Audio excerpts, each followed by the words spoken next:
that because they would be so far removed from the major cities where this would take place. Okay. Wailul lil Arab, said the Prophet ﷺ. And Yusuf is asking, which Arabs are going to be destroyed? Would it be the Arabs who are, racially Arabs, in terms of their racial composition, the Semitic people? Or would be those also in the periphery who are not Arabs in terms of race, but have acquired the Arabic language, like Sudan?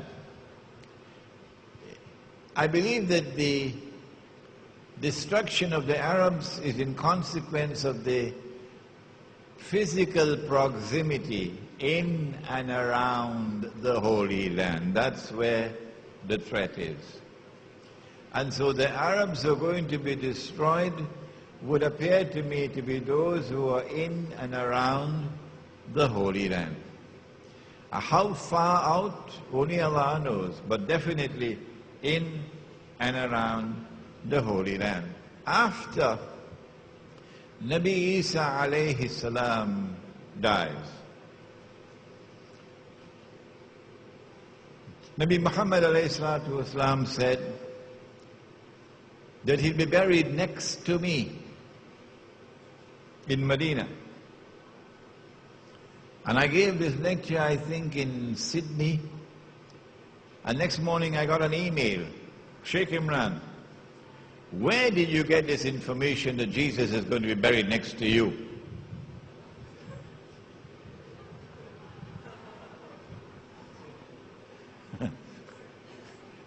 Nabi Muhammad said, alayhi salatu wasalam, that Nabi Isa alayhi salam will be buried next to him.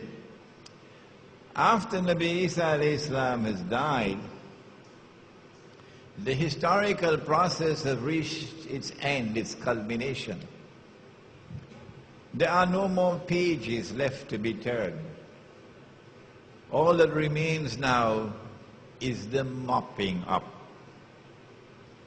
And so Allah subhanahu wa ta'ala releases into the world something which may be described as a gas. And whoever has even a grain of a mustard seed of faith in the heart would inhale the gas. Wherever you are, even in a cave, in a mountain, and you would die. And the only people left in the earth after that would be those who have no faith. There'll be no one on the earth saying Allah, Allah, meaning saying Allah, Allah with the heart. So if after that you see Maulana with his head down, quoting Quran and Hadith, after the gas is gone, you know, he survived the gas. Despite a mountain of knowledge of Quran and Hadith, he survived the gas. Amongst those people, a man would pass and see two people committing sexual intercourse in public. And he would say to the man, this is the most righteous that you would find. Can't you at least take her behind the wall? Can't you at least take her behind the wall? I don't know about the runny nose. That hadith never came to me. Any other questions, or have you written your questions as yet? It will be helpful to me if you write them down. Save time. Yes, next one. Assalamu alaikum wa rahmatullahi Sheikh Imran. Wa alaikum salam. I had someone at one in the... Come close to me. Save time. Someone wanted me to ask you your opinions on 2012. 2012, okay.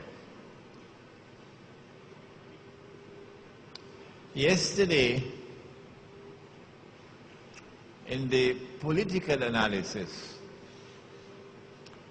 we said that Israel will have to dramatically expand its territory to encompass the biblical frontiers of the Holy Land.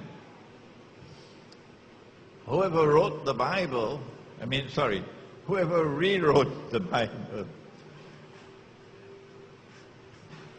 read Richard Friedman's book, please. Richard Friedman, an eminent American scholar of the Bible, PhD from Harvard, and his book was Who Wrote the Bible? You will not regret reading that book. Whatever is written in that book confirms what Allah has said in the Quran. Whoever rewrote the Torah decided that the Holy Land extends from the river of Egypt to the river Euphrates. Why? Why did he say that? And there is a certain part of the frontiers of the Holy Land which have not been put into the Bible, but I know it. What he did was to say that wherever the Jews lived in exile, at that time is a part of the Holy Land. And since Nabi Yusuf alayhi salam took the Jews to Misr, and Misr is not the whole of Egypt. Today Misr is the whole of Egypt. But at that time Misr was the eastern delta between the Red Sea and the River Nile, the fertile eastern delta. That's where the Jews lived, the Israelite people. So he says from the river of Egypt, meaning the eastern delta where the Israelite people lived for 300-400 years, to the river Euphrates, because they were taken to exile in Babylon.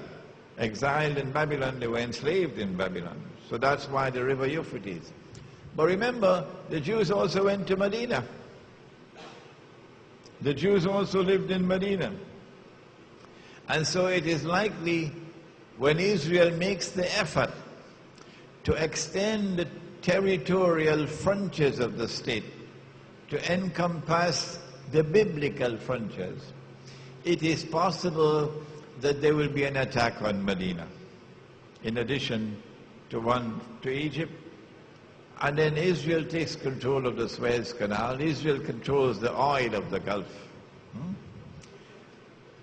I want to suggest to you that Israel is planning that big war.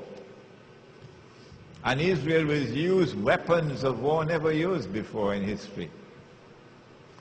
I want to suggest to you, that I did yesterday, that Israel cannot make that move while a significant military threat still remains in the hands of Muslims.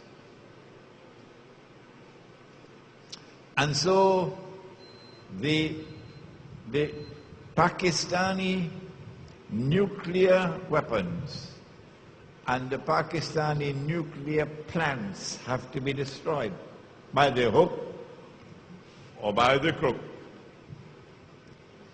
And the invasion of Afghanistan from 9/11, in consequence of 9/11, is part and parcel of a big plan to eventually destroy Pakistan nuclear weapons. And all the maneuvering is taking place now, because that is the target. In December of 2001,